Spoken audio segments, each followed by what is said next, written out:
it said yes, sure. Isn't that beautiful? Yeah. Do you want to go in first, please? Yeah, here. Yeah.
Check, check.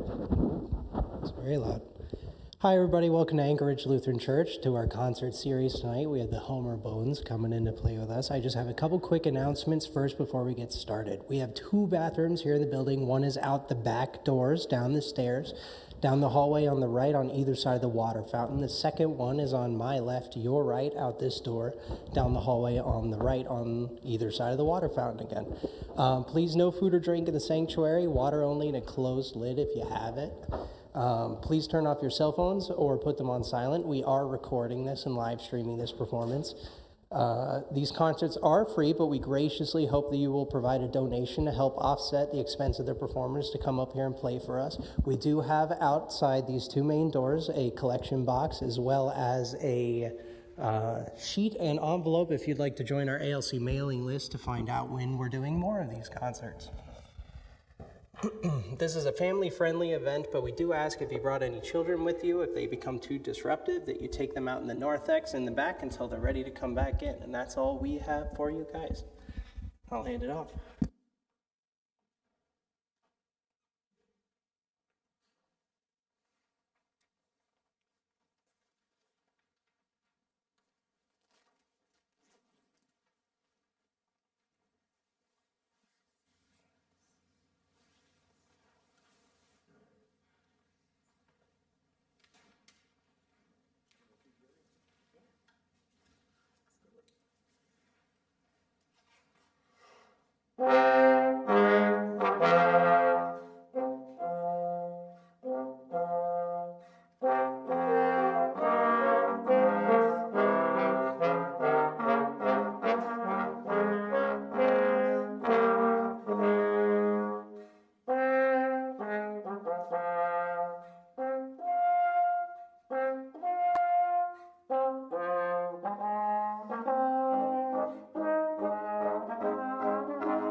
Thank you. Thank you for joining us today. Thank you for helping us celebrate holidays.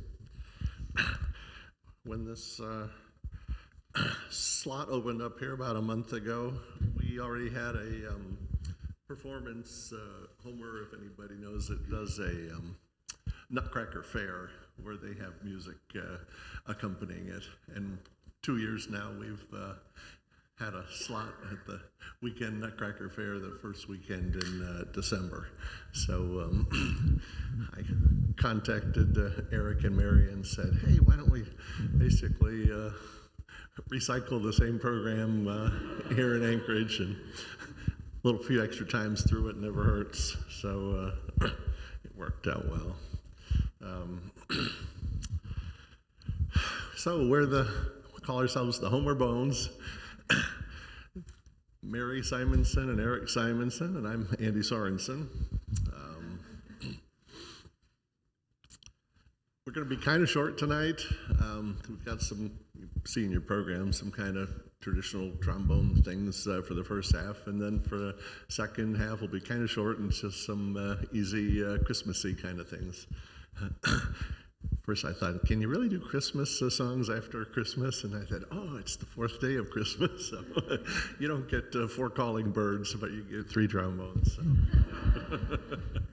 Hope that'll suffice. So that was a piece of assorted songs from pieces that Frederick George Handel wrote, 300-ish years ago. And it's kind of a collage. The first one that Total Eclipse, one of Handel's apparently most popular works, was an oratorio. You hardly ever see oratorios anymore, but it's kind of like a staged opera where the singers are standing in front of an orchestra. And my take on it is that Alan Ostrander, who I'm going to talk about a little bit in a minute, over the course of his career, heard a bunch of Handel pieces and kind of picked out various ones and said, I'm going to do an arrangement. There's not a whole huge amount of repertoire for a trombone trio. I've had this thing in my repertoire for decades and decades, and I don't think I've ever performed it before, so this was a good opportunity to do that. So yeah, the first movement was from this oratorio called Samson. Then there was I'll Let Me Weep, the slow melodic one it's one of my favorites, from an opera called Rinaldo. Handel's Suite in G minor, what was that one? The Courant, I'm sorry, where we kind of do a little bit of a round thing. Eric started, Mary and me. Anyway, that's 4 relatively disassociated works from Handel, arranged and put together into a suite for trombones. So we liked it and hope you enjoyed it. We're going to totally change directions and come to a contemporary composer, a Belgian man.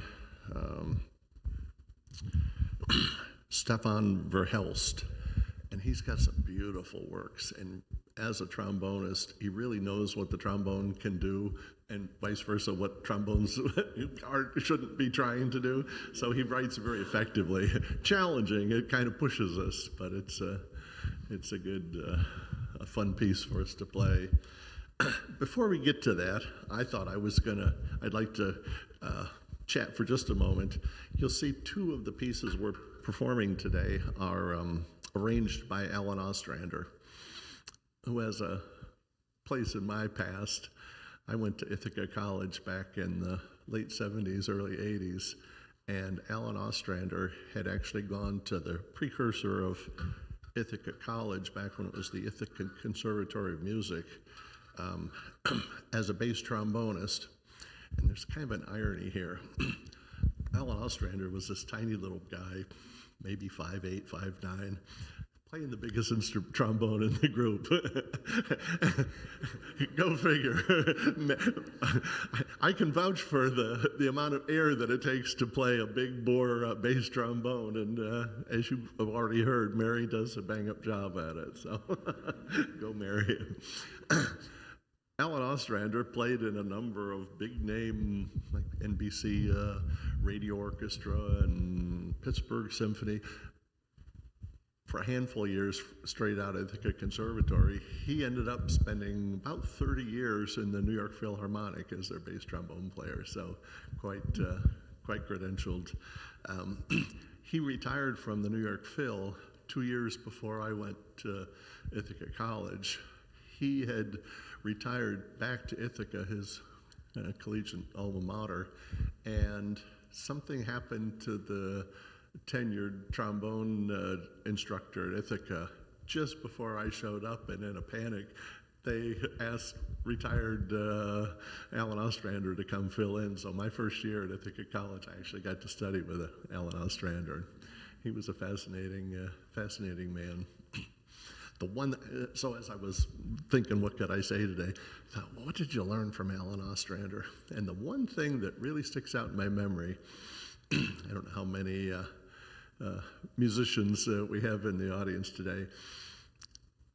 As a brass player, the way you start a note is with your tongue. You say like a ta or a da, kind of a sound to initiate it. And it's kind of natural then that when you're ready to stop a note, that you use your tongue again. And that's a big no-no.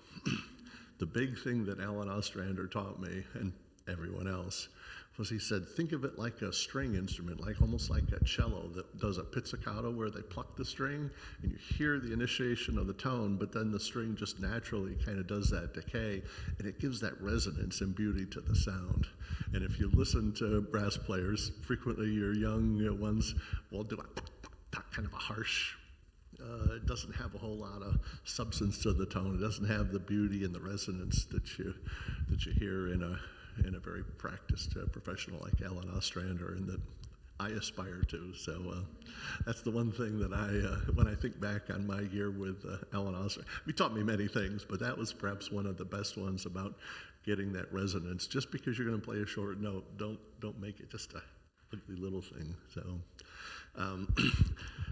Enough background and Andy's history saga. Let's play Stephen Verhelst, Fire Horse. Where came that name, I couldn't find it. I don't know if we have any insight as to why he named this piece Fire Horse.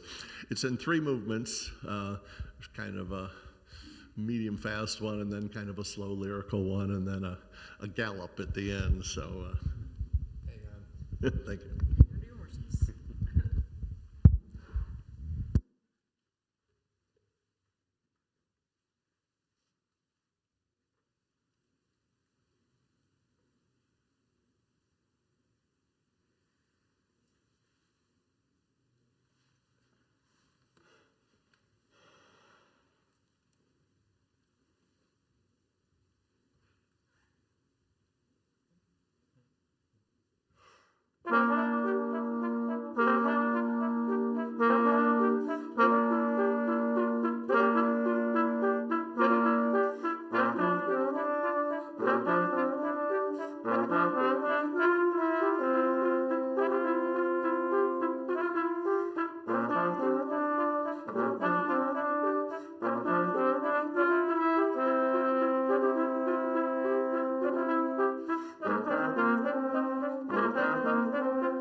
Thank you very much. We're going to move back in time again to one of Handel's contemporaries. Arcangelo Corelli was a Baroque composer who lived from 1653 to 1713. He was constantly employed to compose and perform music for major events in churches, palaces, and theaters. Most of it was actually orchestral in scope, often involving trombones. However, his orchestral chamber and solo output is very formidable, but sadly, none of it survives today because it was never published. Corelli was a consummate professionalist, and he only put forward 6 opus for publication, and even then, only after careful attention and extensive revision over many years. It was opus number 5, his only set of solo sonatas, that spread quickly all over Europe.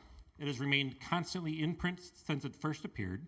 It's been reprinted more than 50 times in the 18th century alone, perhaps the most commercially successful volume of music ever published. The first edition was printed in Rome by Gasparo Pierasanta on January 1st, 1700. It is dedicated to Sophie Charlotte, the Electress of Brandenburg, and it consists of 12 sonatas, divided into 2 parts. Part prima, the first 6 sonatas, are so idiomatic to the violin that it was composed for, that they are widely regarded as being unwieldy for trombone. With that in mind, and I guess being strong of spirit, we decided to tackle the Adagio from Sonata number 5 anyway. This is Corelli's Adagio from Sonata number 5.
Hello, everyone. Thank you so much for being here.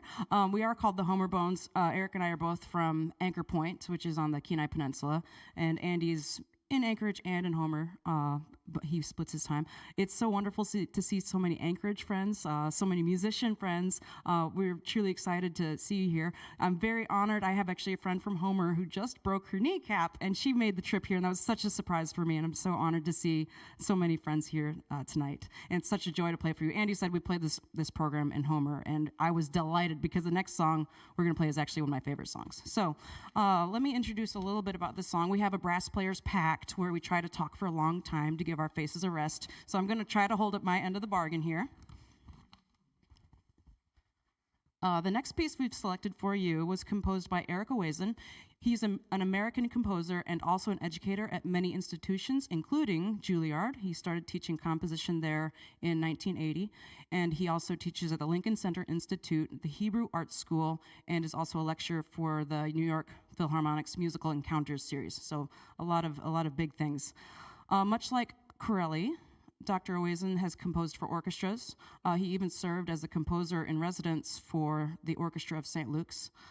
He's composed for so many chamber ensembles, and that's actually why I was at first familiar with his work, and I'm sure many of the brass players here will agree with that.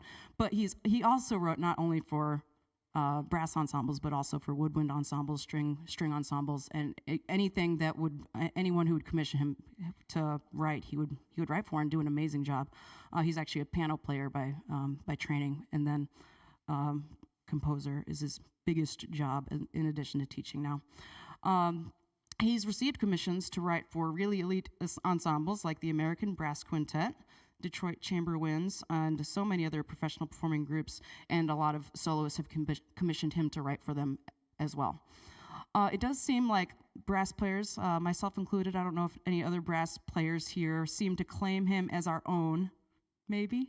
I don't know, but maybe I get that because a lot of his more recent works are for brass instruments, so it seems like he's kind of found a lot of joy composing for brass instruments, and I know we find a lot of joy playing it. He's done so much to advance the genre in that way. NPR listeners here, if you have heard the NPR political news segment, it is opened by one of Owazen's compositions. So if you've heard that, it's the third movement from the Symphony in Brass. Has anyone heard that before? Yeah, totally. Okay, great. So the composition we're playing for you tonight is called Eaglehawk. It was written after a winter blizzard. Dr. Owazen was at a music practice with 3 trombonists, which sounds like a lovely evening. And there was a storm raging on, a blizzard outside, and the trio kept playing through their repertoire. And Owazen was inspired to write this piece in memory of that moment with the trombones inside and the howling wind and blizzard outside. As you've heard tonight, we've performed many different styles, and we perform a lot of transcriptions, but it's so joyful to play pieces that are written for the trombone. After this piece, we're going to take a 20-minute intermission and face break, and we hope that you'll be able to stick around after the intermission, and we'll play some holiday tunes for you. Thank you so much for coming.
Welcome back. During our little break, I had a request for a little bit of a biography, so I talked to Eric and Mary into taking the microphone after I chat at you for a minute or two. So I'm Andy Sorensen, been in Alaska since 1984, worked in the oil patch until pandemic, been retired since.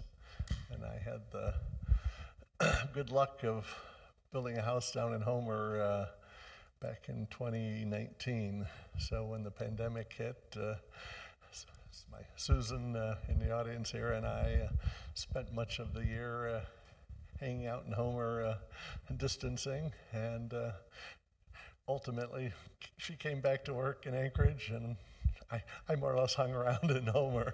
And so now we split our time. We have a house, condo, right up by the park strip, and then I have the house in Homer. So one of the joys of now spending a bunch of time in Homer is I met Mary and Eric.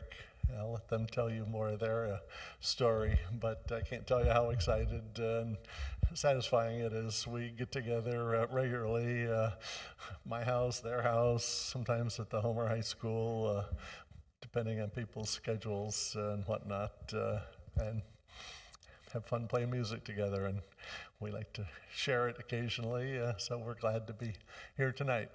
And with that, I'll let Eric chat. My name is Eric Simonson. I moved to Alaska in 2009. We moved up from Colorado. I teach music at Homer Middle School and Homer High School with a little bit of math mixed in. It's a real treat to get to play trombone. That doesn't usually happen. Being, I guess, the high school director, I'm frequently asked to be in charge of things. Or when my wife started a brass quintet, she said, I'm playing trombone, and told me to go find a tuba. So I figured that out. So it's a real treat to get to play trombone, especially with a couple of people that really keep me on my toes and keep me working hard. Thanks, Eric. Hi, I'm Mary. I got to meet some of you out in the lobby, and they were asking about my bass trombone, and it does have two valves, so it has this finger and this finger, and if you push both of them, you have, I think it's 12 feet of tubing. If someone wants to Google that and tell me afterward, I would love that. But this is actually my pandemic baby. I also play tenor trombones. In fact, the other day when we were practicing for the Nutcracker Fair, we lined up all the trombones, and we had 9 trombones for that rehearsal. So we had 3 trombones each, and we lined them all up and had a fantastic photo. So yes, trombones are a lot of fun. They've become such a big, special part of my life because music is so much fun when you have people not only to listen, but also to play together. And something else that I think Andy neglected to say was he has a puppy whose name's Max. And his puppy is about 5 months old, and I have a 3-month-old Australian Shepherd who is 3-year-old. You wouldn't know from meeting him, but anyway, he's perpetually a puppy. So I wonder if Dr. Owazen, when he was stuck with the 3 trombones in the blizzard, if they also had 2 dogs with them at that rehearsal. But anyway, it's been a great joy to play with these trombonists, and we're gonna play some French Christmas carols for you. Do you have anything else you want to say about this? Yes. And when we played through these carols, I said, oh, this would be a perfect opportunity to break out the trombone that I don't get to play very much, my little baby. These are tenor trombones like I was playing before, and I'll go back to. Of course, Mary has her great big double valve bass trombone with a huge bore that takes tons of air. This is an alto trombone. So those trombones are in the key of B flat. This is pitched higher in the key of E flat. And just for the style, you'll hear these Christmas carols, the French carols that kind of scream for a smaller, a little bit brighter sound to it. I will say these carols are very short. We're going to play, I don't know, half a dozen or so of them. They're so short, you really don't need to clap before, after every single one. You might just, we'll let you know when we're done with the French carols, ready to move on.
we're going to continue to play a series of short Christmas carols for you.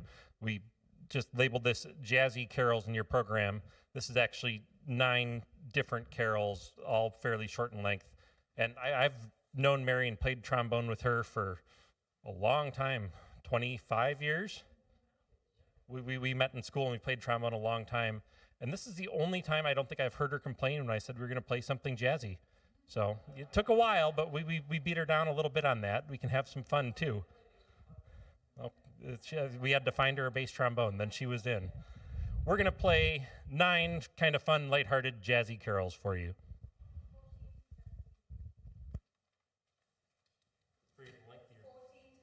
Oh, wow.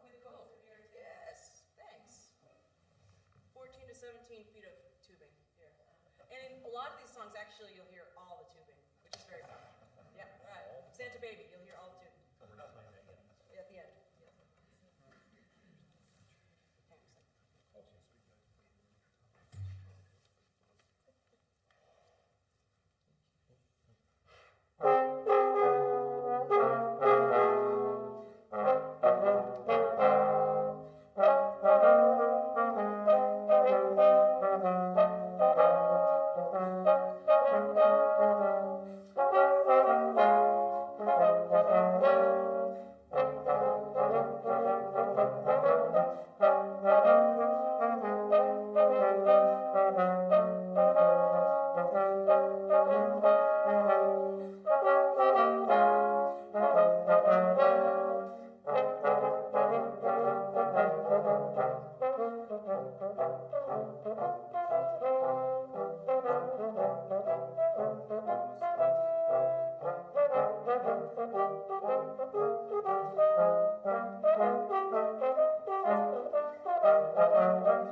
Thank you all so much for joining us this evening. I would really like to thank Dr. Tamara McCoy. She's not here tonight. I believe she's traveling to Florida, but thank her so much for sponsoring these wonderful concerts, and the Anchorage Lutheran Concert Series for inviting us to come play for you.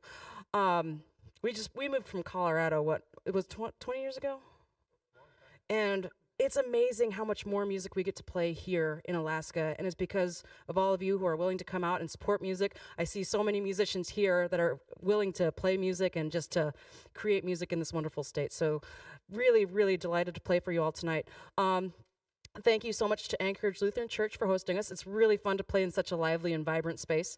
I want to wish Katie and Ben here in the front a happy anniversary. Thanks for sharing that with us today. I'd like to thank Matthew over here. He ran the sound for us tonight. Do you have a few words that you want to say before we let everyone go? Okay. I want to thank him for running the sound. And Alice, too, thank you so much for greeting everyone and serving as our head usher tonight. Thank you all so much for joining us and making it special. We love to play together, but it's so much fun to share what we've been working on with all of you and to share the joy of the trombone. I hope you all enjoyed it. We also prepared a bonus song for you if you want to hear it. Okay. Do you want to come up first or after we play? Okay. Okay. And then we'll have some closing remarks from Matthew.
Hello, thank you all for coming out again. I just wanted to say thank you on behalf of ALC for coming to our concert. I had two quick announcements. Our next concert is January 11th. We have a Celtic music festival. We'd love if you come and join us.